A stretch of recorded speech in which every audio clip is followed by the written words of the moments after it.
Kasi white lady talaga yung ano ko doon. White lady. White lady talaga. Kasi yung townhouse kasi, yung panibago kong, ay nilipatan kong, Opo.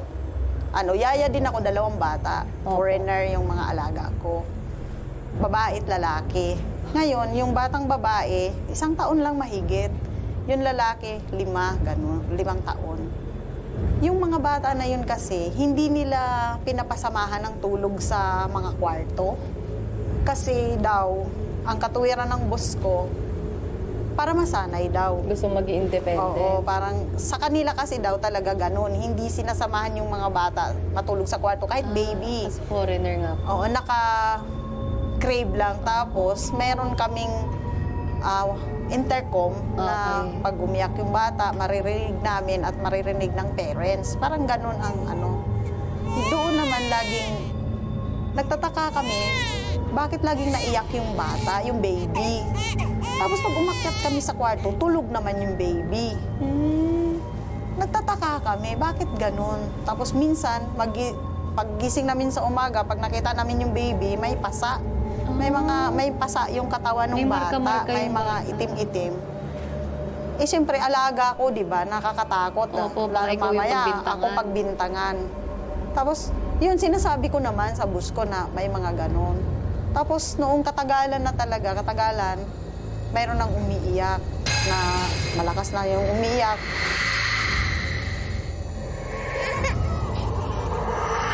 Tapos kahit wala dyan yung bus namin, parang may naglalakad doon sa taas.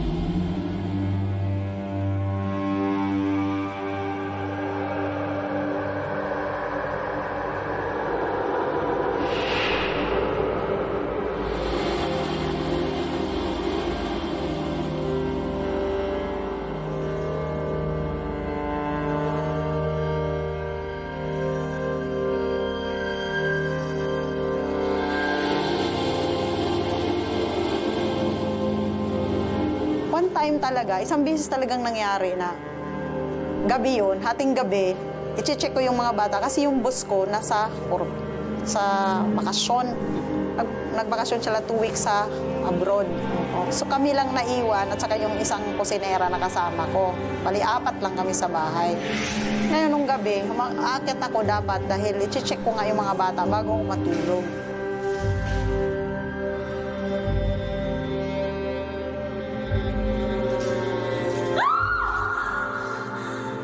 Gabi yun, hating gabi, i-check ko yung mga bata kasi yung bus ko nasa bakasyon.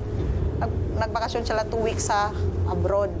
So kami lang naiwan at saka yung isang kusinera na kasama ko. Bali, 4 lang kami sa bahay. Ngayon nung gabi, aakyat ako dapat dahil i-check ko nga yung mga bata bago ako matulog.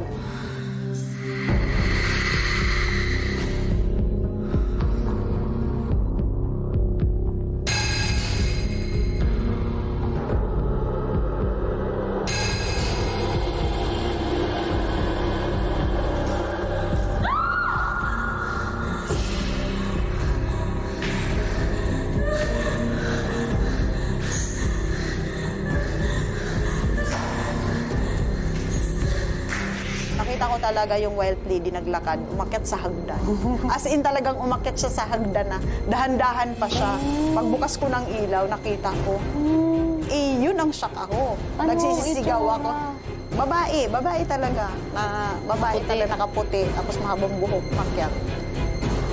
Yun yung hindi ko kinaya na nagsisisigaw ako noon, bumaba ako. Ginising ko yung kusinera, yung kasama ko. Sabi niya, ano nangyayari sa'yo? Bakit ka ganyan? Sabi ko, mayroon akong nakitang white lady, may babae talaga kasi nakita ko na yung babaeng nag-iingay dun sa taas. Sabi ko na ganun. Eh yung kasama ko rin, siyempre, probinsyana din, naniniwala din. Sabi niya, saan? Sabi ko, ayoko nang umakyat kasi natatakot na ako. Sabi niya, hindi pwede, samahan mo ako doon. Pag-akyat namin, tulog naman yung mga bata. Tulog na tulog naman talaga yung mga bata. Wala namang ano.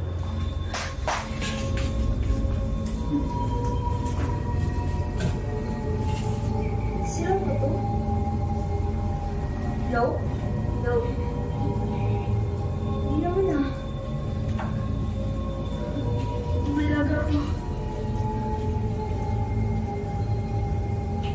Hala, ba't may pasa?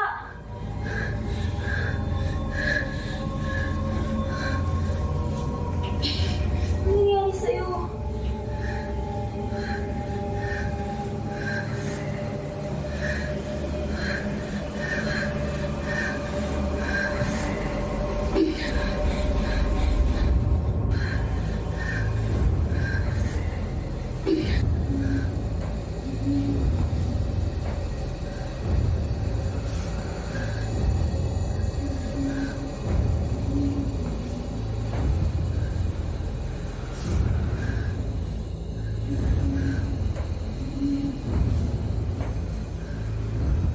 So sa tingin niyo po siya yung nagpapaiyak dun sa mga bata? Oo, feeling ko.